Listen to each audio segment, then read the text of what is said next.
बिस्मिल्लाहिर्रहमानिर्रहीम। क्या आप भी नाखून काटने के बाद कटे हुए नाखून कूड़ेदान में फेंक देते हैं?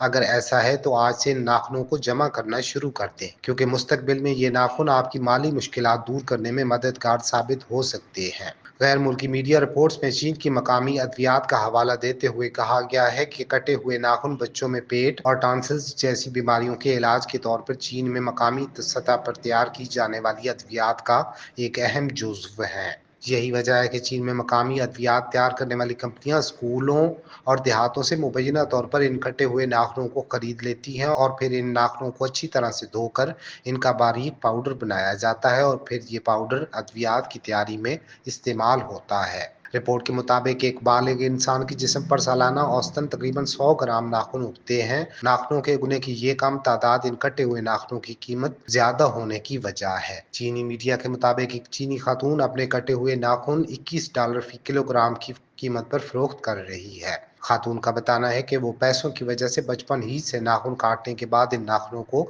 जमा करती आ रही है। वाज़ेह रहे कि चीन की मकामी अद्वियात में इंसानी उंगलियों के नाखूनों का इस्तेमाल 1960 के बाद से और नेल पॉलिश की बढ़ती मकबूलियत के बाद से कम हुआ था, लेकिन अब इस रुझान में एक बार फिर इजाफा देखने में आया है। वाज़ेह करते चलें कि मकामी अद्वियात की तैयारी के लिए सिर्फ उंगली के नाखून खरीदे जाते हैं, जबकि पैर के नाखून कबूल नहीं किए जाते। खरीदारी से कबल इन नाखूनों को बहुत मोहतात अंदाज में चेक किया जाता है और अच्छी तरह सफाई के बाद इन्हें काबिल इस्तेमाल बनाया जाता है।